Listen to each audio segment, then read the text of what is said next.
नमस्कार.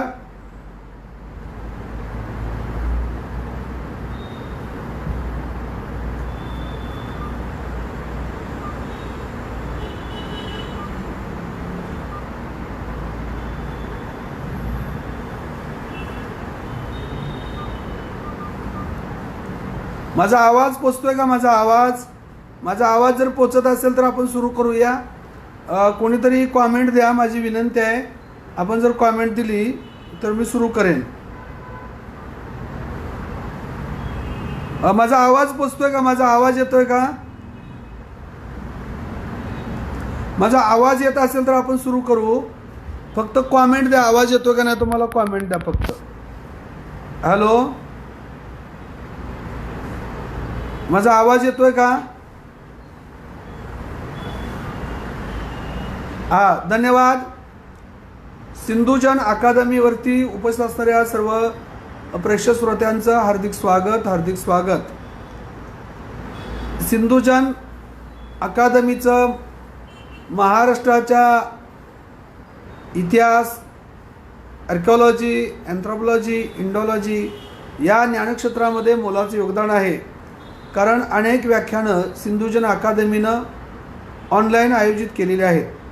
माझ्या माहितीप्रमाणे 170 व्याख्यानं पूर्ण झालेले आहेत. आजचं 171 व्याख्यान आहे. सिंधुजन अकादमीनं इतिहास, आर्किओलॉजी, एन्थ्रोपॉलॉजी, इंडोलॉजी, त्याचं महत्त्व, त्याचा उपयोग, इतिहासाचं पुनर्लेखन आणि त्याचा प्रचार या क्षेत्रामध्ये मोलाचं योगदान दिलेलं आहे. अध्यक्ष माननीय इंजिनियर राजकुमार घोगरे साहेब, या सिंधुजन अकादमीचे अत्यंत महत्त्वाचे असणारे आमचे मित्र आणि इतिहास आणि आर्किओलॉजीचे मोठे अभ्यासक डॉक्टर सुजित शिंदे सर आणि त्यांच्या सगळ्या सहकार्यांचं प्रथमतः मी खूप आभार मानतो की या व्याख्यानमालेमध्ये मला निमंत्रित केलं. अनेक मान्यवर या व्याख्यानमालेमध्ये हजेरी लावून गेलेले आहेत आणि भविष्यकाळामध्ये देखील अनेक मान्यवर या व्याख्यानमालेमध्ये येत आहेत. आजचा जो विषय आहे तो विषय आहे प्राच्यविद्येच्या आधारे इतिहासाचा अन्वयार्थ. प्राच्यविद्या ही एक महत्त्वाची ज्ञानशाखा आहे की ज्याला आपण ओरिएंटॉलॉजी असं म्हणतो. आपल्या देशामध्ये ज्यावेळेस डच, फ्रेंच, इंग्रज, पोर्तुगीज आले आणि त्यांनी इथं सत्ता स्थापन करण्याबरोबरच उद्योग व्यापाराबरोबरच या ठिकाणी सत्ता स्थापन केली आणि त्याबरोबरच भारतीयांचा इतिहास, त्यांच्या भाषा, त्यांच्या चालीरीती, त्यांची रूढी, परंपरा, संस्कृती यांचा देखील मोठ्या प्रमाणामध्ये त्याने अभ्यास केला. ओरिएंटॉलॉजी पाश्चिमात्यांनी पूर्वेकडच्या भागाचा, विशेषतः एशियन कंट्रीचा जो अभ्यास केला, मग तो भाषेच्या अंगानं, धर्माच्या अंगानं, संस्कृतीच्या अंगानं, या ठिकाणच्या लिपी या सर्वाच्या अंगानं जो अभ्यास केला त्याला आपण ओरिएंटॉलॉजी म्हणतो, प्राच्यविद्या. आणि प्राच्यविद्येतला एक महत्त्वाचा भाग म्हणजे इंडॉलॉजी, त्याला आपण भारतविद्या म्हणतो.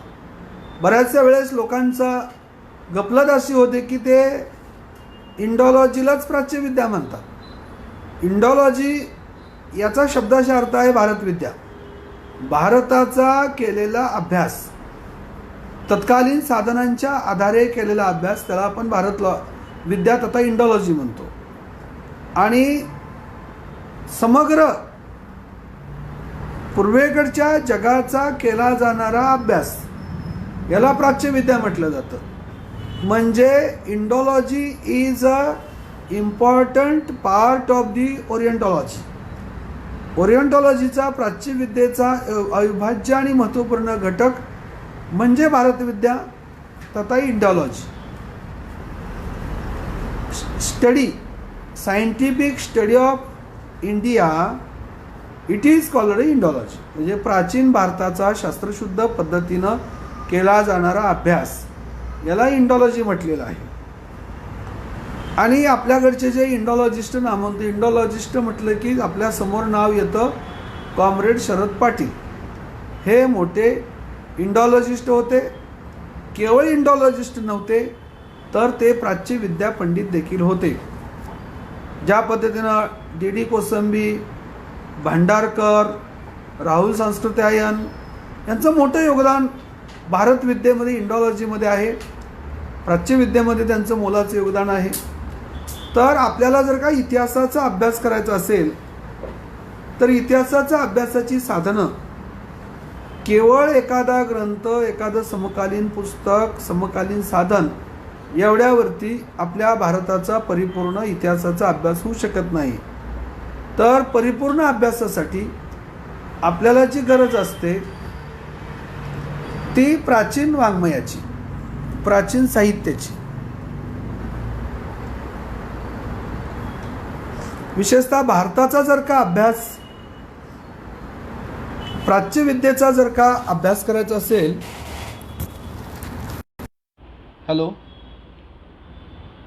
प्राच्यविद्येच्या अभ्यासासाठी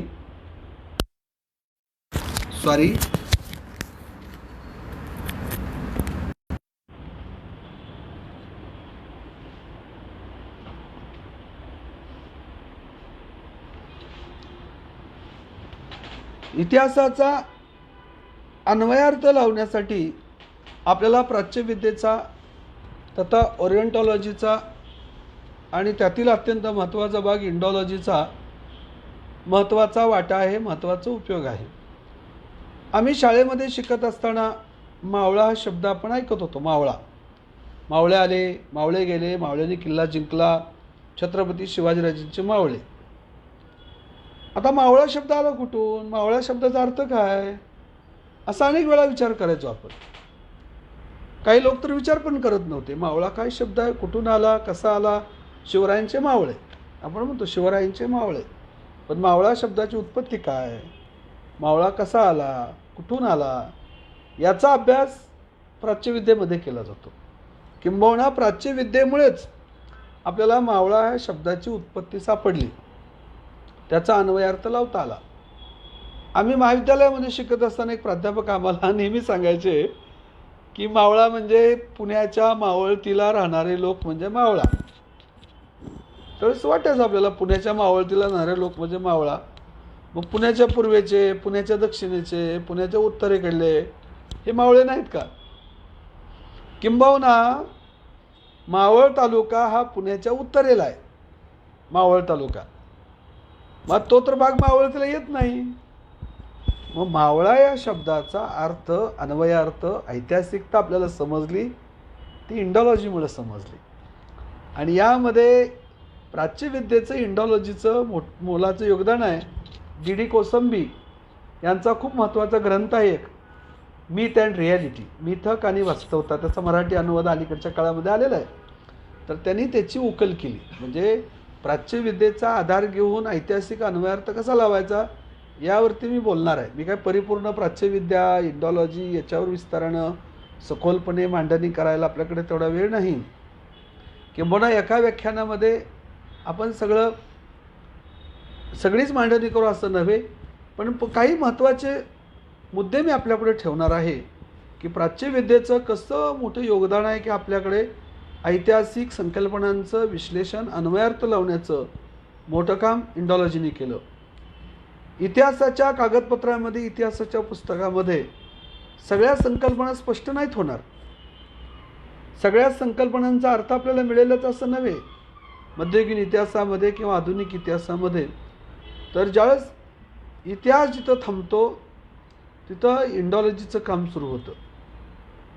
आणि इंडॉलॉजी, प्राच्यविद्या, ओरिएंटॉलॉजी यासाठी फक्त एकच विषय परिपूर्ण असतो असं नव्हे. आपण जर इंडॉलॉजिस्ट पाहिले, D Kosambi, Rahul Sankrityayan, Sharad Patil, R S Sharma हे खूप मोठे अभ्यासक होते. शरद पाटलांचा व्यासंग केवळ एका विषयापुरता मर्यादित नव्हता. केवळ संस्कृत पंडित झाले म्हणजे इंडॉलॉजिस्ट किंवा प्राच्यविद्या पंडित झालं असं नव्हे.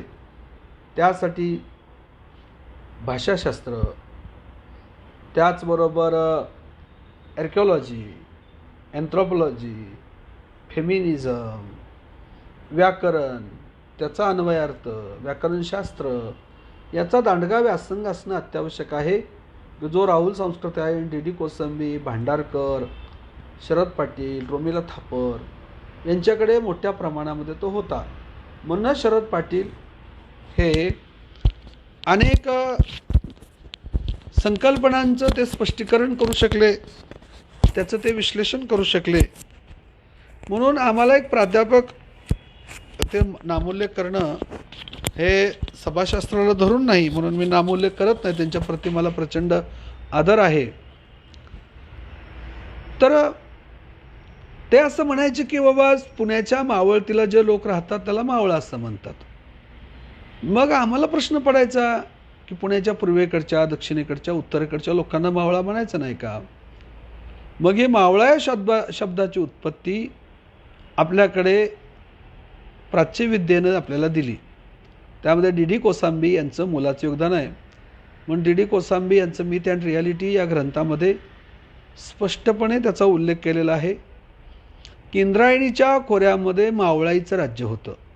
स्त्रीसत्ताक, मातृसत्ताक राज्यव्यवस्थेमध्ये मावळाई होती. आणि त्या काळामध्ये चित्रकला, फोटोग्राफी तर नव्हतीच. चित्रकला इतकी विकसित झालेली नव्हती. बिगिनिंग पिरियड साधारणतः नवाश्मयुगाच्या सुरुवातीचा काळ म्हणजे पुरापाषाण, मध्यपाषाण आणि निओलिथिक, नवाश्मयुग. पाषाणयुगाचे 3 टप्पे: पुरापाषाण, मध्यपाषाण, नवपाषाण. तर नवपाषाणामध्ये भटका मानव हा स्थिर होतोय, नद्याकाठी स्थिर होतोय, तो शेतीचा शोध लावतोय, तो घरांची निर्मिती करतोय. शेतीचा शोध हा प्रथमतः स्त्रियांनी लावला. हे इंडॉलॉजीने सिद्ध केलं, इतिहासाला नाही सिद्ध करता आलं.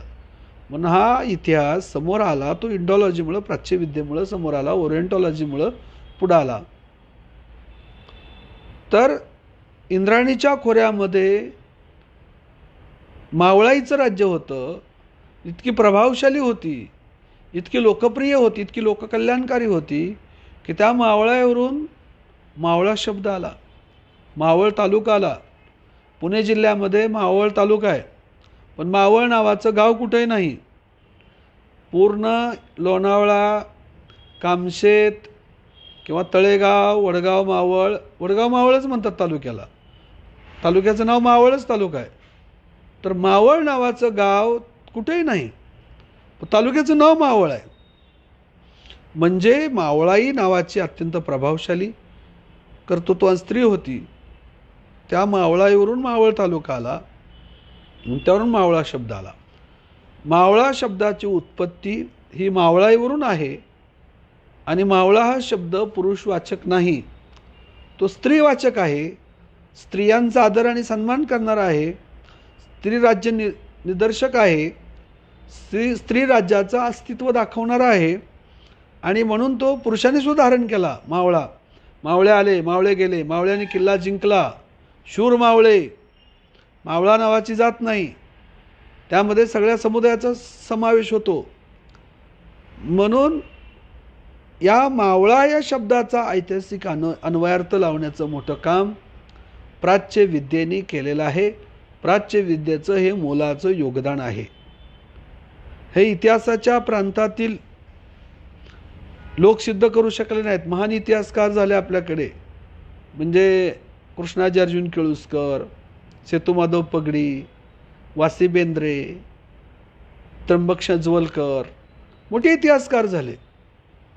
पण या इतिहासकारापैकी कोणीही मावळा शब्दाची उत्पत्ती शोधू शकलं नाही. मावळा शब्दाचा कसा उगम झाला हे सांगू शकलं नाही. ते काम प्राच्यविद्येने केलं. मग प्राच्यविद्येच्या आधारे इतिहासाचा अन्वयार्थ लावण्याचं खूप मोठं काम झालेलं आहे. मग प्राच्यविद्या ही अत्यंत संशोधनाच्या क्षेत्रामध्ये महत्त्वाची ज्ञानशाखा आहे. प्राच्यविद्येच्या आधारे प्राचीन भारताचा अभ्यास करता येतो, अनेक संकल्पनांचा अन्वयार्थ लावता येतो. आणि ह्या प्राच्यविद्येची जी साधनं आहे ती महत्त्वाची. प्राच्यविद्या म्हणजे भारतविद्या, प्राच्यविद्या म्हणजे ओरिएंटलिझम, पूर्वेकडच्या जगाचा अभ्यास, आणि त्यामधली इंडॉलॉजी. तर त्या भारतविद्येचा अभ्यास करण्यासाठी महत्त्वाचं जो आधाराची साधनं आहेत ते आहेत हरप्पन सिव्हिलायझेशनमध्ये सापडलेल्या मुद्रा. त्या मुद्रावरच्या लेखांचं वाचन झालेलं नाही, लिपीचं वाचन झालेलं नाही, आणखीन परिपूर्ण सर्वमान्य वाचन आणखीन झालेलं नाही.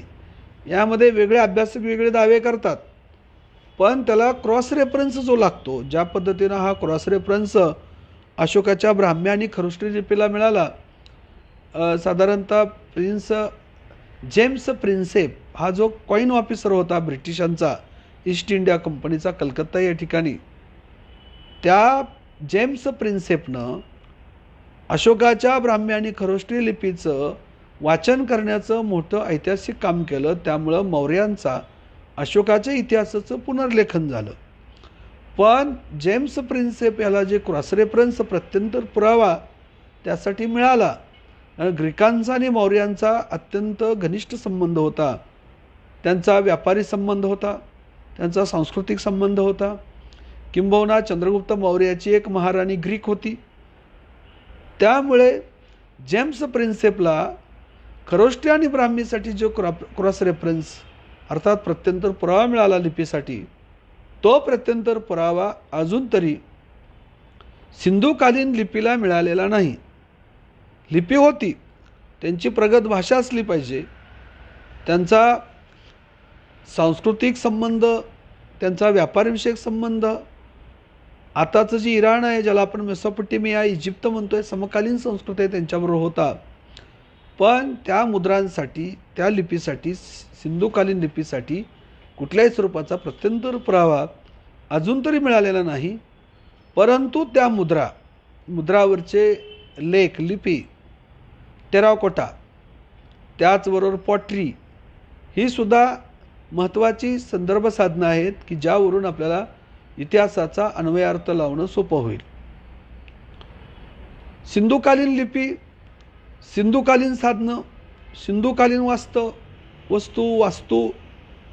सिंधुकालीन धान्य, काळामध्ये सापडलेल्या इतर काही हाडांचे नमुने, आणि त्यानंतर सिंधूचा ऱ्हास झाल्यानंतर आपल्याकडे जी वैदिक संस्कृती आलेली आहे, वैदिक काळ, त्यामध्ये ऋग्वेद, यजुर्वेद, सामवेद, अथर्ववेदांचं ही साधनं प्राच्यविद्येच्या अभ्यासासाठी महत्त्वाची आहेत. त्यानंतर उपनिषदांचा काल येतो. उपनिषदामध्ये आत्मा, पूर्वजन्म, पुनर्जन्म, तत्त्वचिंतन म्हणजे भारतीय तत्त्वज्ञान याचं दर्शन आपल्याला उपनिषदामध्ये होतं. तो उपनिषद बुद्धकालीन, महावीरकालीन, जैनिझम, बुद्धिझमशी संबंधित विनय पिटक, सुत्त पिटक, अभिधम्म पिटक, दीपवंश, महावंश, त्याचबरोबर जैनांचं आगम साहित्य, ही प्राच्यविद्येसाठी अत्यंत महत्त्वाची संदर्भ साधनं आहेत. इसवी सन पूर्व 5व्या ते 4थ्या शतकातील होऊन गेलेला पाणिनी मोठा व्याकरणकर्ता, त्याचा अष्टाध्यायी हा ग्रंथ हा प्राच्यविद्येसाठी महत्त्वाचा संदर्भ साधन आहे. त्याचबरोबर कौटिल्याचं अर्थशास्त्र हे महत्त्वाचं संदर्भ साधन आहे. अशोककालीन कागदपत्र, अशोककालीन संदर्भ साधनं, अशोककालीन वस्तू, वास्तू हे देखील संदर्भ साधनं. इंडिका हा ग्रंथ परिपूर्ण मिळत नाही, पण त्याचे काही रिमेन्स आपल्याला मिळतात, ते सुद्धा महत्त्वाचे संदर्भ साधनं आहेत. त्यानंतर येतात ती महाकाव्य, रामायण, महाभारत, त्याचबरोबर स्मृतिग्रंथ, पुराणं, जे 18 पुराण आहेत ती, किंवा वेदाचे अंग आहेत, आरण्यके आहेत, ब्राह्मण्य आहेत, ही सगळी आपल्याला प्राच्यविद्येसाठी अत्यंत महत्त्वाची संदर्भ साधनं आहेत. आता ही सगळी संदर्भ साधनं आहेत, त्यासाठी भाषा, संस्कृत, प्राकृत, पाली, अर्धमागधी या सगळ्या भाषांचा समावेश प्राच्यविद्येसाठी होतो, महत्त्वाचं आहे. आता ही सगळी साधनं आली म्हणजेच हिस्ट्रीचं रिकन्स्ट्रक्शन करता येईल असं नव्हे, तर त्यासाठी गरज आहे मेथडॉलॉजीची. मेथडॉलॉजी कुठली? ऐतिहासिक मेथडॉलॉजी. आपल्याकडचा भारतीय इतिहासाचं जी काय पुनर्लेखन झालेलं आहे त्यामध्ये मार्क्सवाद्यांचं मोलाचं योगदान आहे. मार्क्सवाद भारतीय परिप्रेक्ष्यामध्ये जरी परिपूर्ण नसला, शरद पाटलांचं ते मत होतं, मार्क्सवाद हा, शरद पाटील मार्क्सवादी होते पण पारंपरिक मार्क्सवादी नव्हते. मार्क्सवादाचं त्यांनी अंधानुकरण कधी केलेलं नाही.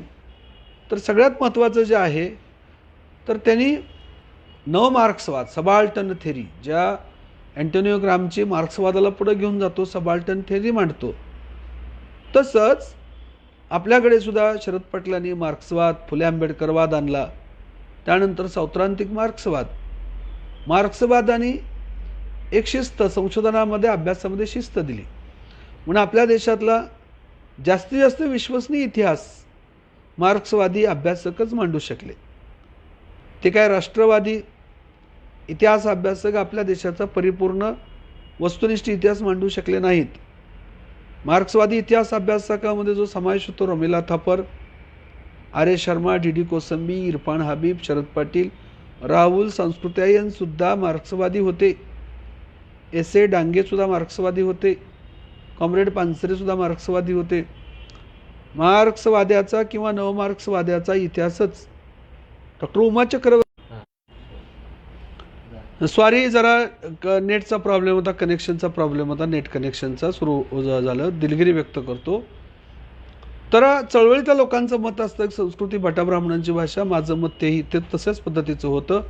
परंतु शरद पाटील असं म्हणतात की संस्कृत भाषा ही आर्यांची भाषा नाही, आर्य ब्राह्मणांची भाषा नाही, ते भटके होते. भाषा निर्माण करावी अशा पद्धतीची प्रगल्भता त्यांच्याकडे आणखून आलेली नव्हती. ते हल्लेखोर होते, भटके होते, पशुपालक होते, त्यांचा आणि कृषी संस्कृतीचा संबंध नव्हता. भाषा निर्मिती करणे इतकी प्रगती त्यांच्याकडे झालेली नव्हती. तर संस्कृती तांत्रिकी श्रुतीची आर्ष भाषा आहे अशी मांडणी शरद पाटील यांनी केलेली आहे. तर आपल्याकडे प्राच्यविद्येनं मोठं योगदान दिलेलं आहे, ती इतिहासाचं अन्वयार्थ लावण्याचं मोठं योगदान दिलेलं आहे. आपण पाहतो की तुळजापूर या ठिकाणी पुष्करणी आहे, त्र्यंबकेश्वर या ठिकाणी पुष्करणी आहे, पुष्कर या ठिकाणी पुष्करणी आहे राजस्थानमध्ये, आणि तशीच मोहनजोदडो या ठिकाणी पुष्करणी सापडलेलं आहे. ग्रेट बाथ, ज्याला ग्रेट बाथ म्हणतो, हे काय स्विमिंग पूल नाही, आंघोळ करायची जागा नाही. तर आहे काय मग हे आहे स्त्री राज्याचं सदस्य होण्यासाठी अभिसिंचन पुरुषाला करणं गरजेचं होतं, आणि अभिसिंचित झाल्याशिवाय तो स्त्री राज्याचा सदस्य होऊ शकत नव्हता. जसं जन्मता कोणी ब्राह्मण नसतं, त्याला मौजीबंधन करावं लागतं, त्यांचा उपनयन संस्कार होतो, नंतर त्याला द्विज म्हणतात. म्हणजे त्यासाठी ब्राह्मण होण्यासाठी विधी आहे ब्राह्मणी धर्मामध्ये. तसंच स्त्रीसत्ताक राज्यामध्ये हरप्पन सिव्हिलायझेशनमध्ये सुद्धा सदस्य होण्यासाठी पुरुषाला त्या पुष्करणीमध्ये अभिसिंचन करावं लागायचं, आणि त्यानंतर तो सदस्य व्हायचा. एक धार्मिक विधी करण्यासाठीचं महत्त्वाचं ठिकाण म्हणजे ते ग्रेट बाथ आहे. हा अन्वयार्थ, ऐतिहासिक अन्वयार्थ प्राच्यविद्येने लावला, आणि यामध्ये शरद पाटलांचं मोलाचं योगदान आहे. म्हणून तो मोहनजोदडो या ठिकाणचा ग्रेट बाथ असेल. आणि त्या सप्तसिंधूच्या खोऱ्यामध्ये निवृत्तीचं राज्य होतं. निवृत्ती ही काल्पनिक पात्र नाही, निवृत्ती हे धार्मिक पात्र नाही, निवृत्ती हे पुराण पात्र नाही, तर निवृत्ती हे ऐतिहासिक पात्र आहे. आणि ती स्त्री राज्याची सप्तसिंधू खोऱ्याची महाराणी होते हे सिद्ध करण्याचं काम प्राच्यविद्येनं केलेलं आहे. आणि त्या निवृत्तीवरूनच नैऋत्य दिशा आपल्याकडे आलेली आहे. म्हणजे ही स्त्रियांचा आदर, स्त्रियांचा सन्मान करण्यासाठी इतिहासाचं पुनर्लेखन करणं गरजेचं आहे, आणि ते प्राच्यविद्येनं महत्तम कार्य केलेलं आहे. एका बाजूला वैदिक परंपरा, ब्राह्मणी परंपरा, ब्राह्मण, क्षत्रिय, वैश्य, शूद्र, आणि स्त्रियांचं स्थान वर्णबाह्य, ज्याला बाबासाहेब आंबेडकर आउटकास्ट म्हणतात. तर स्त्रियांना वर्णबाह्य ठरवलेली व्यवस्था आपल्याकडे वैदिक परंपरेने आणली. पण आपल्या देशाचा पाया स्त्रियांचा सन्मान करणारा, स्त्रियांचा आदर करणारा, आणि म्हणून त्या ठिकाणी सप्तसिंधूच्या खोऱ्यामध्ये निवृत्तीचं राज्य होतं, पुष्कर या ठिकाणी उर्वशीचं राज्य होतं, तर नर्मदेच्या खोऱ्यामध्ये ताटकेचं राज्य होतं. ती स्त्री राज्याची महाराणी होती. म्हणून प्रभू रामचंद्र ज्या वेळेस दक्षिणेकडे येतात आणि तिथं त्यांना वाटेमध्ये नर्मदेच्या खोऱ्यामध्ये ताटकेचं राज्य दिसतं, शूर्पणखेचं राज्य गोदावरीच्या खोऱ्यामध्ये होतं, आणि मग विश्वामित्र रामाला सांगतो की रामा, हे ताटकेचं राज्य संपव, ताटकेचा वध कर. राम सुरुवातीला त्या ताटकेचा वध करायला तयार नसतो आणि त्यावेळेस विश्वामित्र काय म्हणतो रामाला, हे वाल्मिकी रामायणामध्ये नोंद आहे. याची नोंद वाल्मिकी रामायणामध्ये आहे. वाल्मिकी रामायणामधील बालकांडामध्ये सर्ग 25 आहे, श्लोक 16 आहे, महत्त्वाचा आहे तो. त्यामध्ये तो रामाला म्हणतो, नाही ते स्त्रीवधकृते घृणा नरोत्तमा चातुर्वर्णी हितार्थ कर्तव्यम राजसुनुना. अरे राजा नरोत्तमा, प्रभू रामा, हे स्त्री राज्य नष्ट करणं हे घृणास्पद कार्य नाही, हे निषेधात्मक कार्य नाही, तर पवित्र कार्य आहे. पहा मानसिकता कशी आहे. तर चातुर्वर्ण्याचं रक्षण करायचं असेल तर तुला हा स्त्रीवध करावाच लागेल. आणि मग राम त्या ताटकेचा वध करतो, ताटकेचं राज्य संपवतो. म्हणजे राम हा चातुर्वर्ण्य व्यवस्था बलवान करण्यासाठी, ती सक्षम करण्यासाठी संघर्ष करत होता, हे स्पष्ट होतं. तिथून राम हा गोदावरीच्या खोऱ्यामध्ये येतो आणि गोदावरीच्या खोऱ्यामध्ये शूर्पणखेचं राज्य होतं. शूर्पणखा म्हटलं की आपल्या डोळ्यापुढे चित्र उभं राहतं. अगडबंब देहाची, सुपासारख्या कानाची, अशी शूर्पणखा राक्षसीन, रावणाची बहीण, असं पुराण कथांनी आपल्यावरती बिंबवलंय की शूर्पणखा म्हणजे राक्षसीन. पण शूर्पणखा कोण होती याचं विश्लेषण प्राच्य विद्येनं, विशेषतः शरद पाटलांनी प्रथमतः केलं. की त्यासाठी शरद पाटलांकडे असणाऱ्या वेदवाङ्मयाचा अभ्यास, महाकाव्याचा अभ्यास, त्यांनी मिळवलेलं पाणिनीवरती प्रभुत्व, व्याकरणाच्या साह्यानं, शूर्पणखा ही कोणी काल्पनिक किंवा राक्षसीन नसून तर ती कोण होती, तर ती गोदावरी खोऱ्यातील जनस्थान तथातच नाशिक या राज्याची महाराणी होती. आपल्या महाराष्ट्राची ज्ञात इतिहासाची आद्य महाराणी म्हणजे शूर्पणखा. ते शूर्पणखेचा अर्थ त्याची उकल करतात. ते शूर्प म्हणजे सूप, हाताच्या बोटाच्या सुंदर नकावरती लिलया सूप धरून धान्य पाकडणारी स्त्री राज्याची महाराणी, गोदावरी खोऱ्याची महाराणी, जनस्थान तसा नाशिकची महाराणी म्हणजे शूर्पणखा. तिचा अभिमान बाळगला पाहिजे. राक्षस राक्षसीन याचा अभिमान बाळगला पाहिजे. कारण महात्मा फुले सुद्धा गुलामगिरीमध्ये म्हणतात, राक्षस ज्या पूर्वजांनी आपलं रक्षण केलं त्यांना राक्षस ठरवण्यात आलं.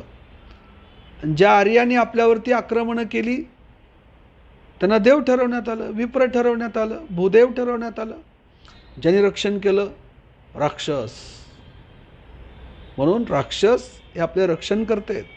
असुर हे मोठे संस्कृती निर्माते होते, विधायक कार्य करणारे होते. म्हणून प्राच्य विद्या विधायक नकार देते. विधायक नकार, शूर्पणखेचा शोध हा विधायक नकार आहे. आणि आपल्या ऐतिहासिक वारशाचं जतन आहे. आपला जो ऐतिहासिक वारशाचं संशोधन करण्याचं काम या प्राच्यविद्येने केलं आहे. म्हणजे प्राच्यविद्येच्या आधारे आपला इतिहासाचं पुनर्लेखन करण्याचं मोठं काम झालेलं आहे. आपला इतिहास समोर येण्याचं महत्त्वाचं काम, ऐतिहासिक संकल्पना स्पष्ट होण्याचं योगदान प्राच्यविद्येला द्यावं लागेल. ज्या पद्धतीनं गोदावरीच्या खोऱ्यामध्ये शूर्पणखेचं राज्य होतं, त्याच पद्धतीनं पंचगंगेच्या खोऱ्यामध्ये अंबाबाईचं राज्य होतं. आज कोल्हापूरची अंबाबाई. आणि कोल्हापूरवरून आपण ज्यावेळेस रत्नागिरीला जातो, वाटेमध्ये आंबा घाट आहे, मोठा आंबा घाट आहे, आंबा परिसर पण आहे. आंबा म्हणजे मँगो नव्हे, अंबाबाईवरून आंबा तिचं राज्य आणि तो शाक्तांचा परिसर आहे असं अभ्यासक मांडतात. तसंच तेरणा आणि मांजरा नदीच्या खोऱ्यामध्ये तुळजेचं राज्य होतं. तुळजा म्हणजे कोण? तुला म्हणजे मोजणे, मापणे. आपल्या राज्याच्या उत्पादनाचा भाग प्रजेला मोजून समान वाटप करणारी त्या तेरणा आणि मांजरा खोऱ्यातील महाराणी म्हणजे तुळजा. तिची राजधानी म्हणजे तुळजापूर. भवानी ही पुरुषसत्ताक काळामध्ये तिची उपाधी आली, पण मूळ नाव हे तुळजा आहे. आणि तुळजा हे अभिमान बाळगावी अशी महाराणी होती. छत्रपती शिवाजीराजांना तुळजेबद्दल वाटणारा अभिमान ही खूप चांगली बाब आहे. कारण तुळजा ही स्त्री राज्याची महाराणी होती. आपल्या राज्यामध्ये समानता प्रस्थापित करणारी होती, समानतेनं राज्य करणारी अशी महाराणी होती. आम्रपाली, ज्याला आपण आम्रपाली म्हणतो, आम्रपालीला बदनाम केलं पुराण कथांनी. आम्रपाली म्हणजे वैशालीची वेश्या होती, ती नगरवधू होती, असंही अनेकांनी मांडलेलं आहे. पण शरद पाटलांनी प्राच्यविद्येच्या आधारे बहुप्रवाही अन्वेषण पद्धत आणि अनेक साधनांच्या आधारे डायलेक्टिक लॉजिक, जाणीव नेणीव अन्वेषी पद्धत, हे जी महत्त्वपूर्ण आहे, ज्याचं संशोधन, ज्याचा शोध, ज्याचे जनक शरद पाटलांना मानावं लागेल, तर ते शरद पाटील असं म्हणतात की आम्रपाली ही वेश्या नसून वैशालीच्या राज्याची ती महाराणी होती. वै म्हणजे स्त्रीराज्य, शाली म्हणजे तांदूळ. ज्या राज्यामध्ये मुबलक तांदूळ सापडतो अशा स्त्रीराज्याची महाराणी म्हणजे आम्रपाली. ती वेश्या नव्हती, नगरवधू नव्हती, तर त्या नगराची महाराणी होती, जिच्याबद्दल त्या नगरातील प्रत्येक सदस्याला नितांत आदर होता. आणि आपण जर का वैशाली हे ठिकाण पाहिलं असेल, बिहारमधलं, पाटण्यापासून 40-50 किलोमीटर अंतरावरती आहे, तिथंही मोठी पुष्करणी आहे. त्या पुष्करणीचा अर्थच असा आहे की त्या राज्यामध्ये पुरुषाला सदस्य होण्यासाठी, म्हणजे स्त्री राज्यामध्ये पुरुषावर अन्याय होऊ नये, पुरुषसुद्धा सदस्य झाला पाहिजे, त्यालासुद्धा न्याय मिळाला पाहिजे, म्हणून त्याला अभिसिंचन करण्याचा विधी होता. आणि वैशाली या ठिकाणी सुद्धा ग्रेट बाथ सापडतं. छत्रपती शिवाजी महाराजांचं भोसले कुळ हे उदयपूरच्या सिसोदिया घराण्यातून आले, असे आपल्याकडे इतिहासाची अनेकांनी मांडणी केलेली आहे. कारण राजपूत एक क्षत्रिय असल्यामुळे मग शिवाजी महाराज आपलं नातं त्या राजपुतांशी सांगतात आणि राज्याभिषेक करतात, अशी एक अंधश्रद्धा आपल्याकडे आहे. पण शरद पाटील असं म्हणतात की ब्राह्मणी धर्म जर असं म्हणत असेल की परशुरामाने ही पृथ्वी 21 निक्षत्रिय केली असल्यामुळे क्षत्रियच उरला नाही, त्यामुळे ब्राह्मण आणि शूद्र दोनच वर्ण आहेत, असं जर धर्मग्रंथांनी पुकारा केला, तर राजपूत तरी कसे काही क्षत्रिय उरतात? ते एकतर ब्राह्मण असले पाहिजेत किंवा शूद्र असले पाहिजेत. ते ब्राह्मण नाहीत म्हणजे ते शूद्र आहेत. जिथं राजपूतच शूद्र आहेत, मग शिवाजी महाराज आपल्या भोसले कुळाचं मूळ शूद्रांमध्ये शोधायला जातील का? राजपूताला कमी लेखू नये या मताचा मी आहे. कुठल्या जातीधर्मियांना कमी लेखू नये. मानव हीच एक जात आहे, माणसात जाती नाही, असं बुद्ध म्हणतात. मग शिवाजी महाराज हे ते राजपुताशी आपलं नातं सांगायला धडपड करतील का? म्हणजे ही बाब अनैतिहासिक आहे. शिवाजीराजांच्या भोसले कुळाचं मूळ उदयपूरच्या सिसोदिया घराण्यात शोधण्यापेक्षा त्यांचं मूळ हे वेरूळचंच आहे, हे शरद पाटलांनी सिद्ध केलेलं आहे. म्हणजे अशा अनेक पुराण कथा, काल्पनिक कथा, चुकीच्या संकल्पना या नष्ट करून सत्य त्याचं काय, त्या पाठीमागची सत्यता काय आहे, ही सत्यता शोधण्यासाठी प्राच्यविद्येचा खूप मोठा उपयोग झालेला आहे.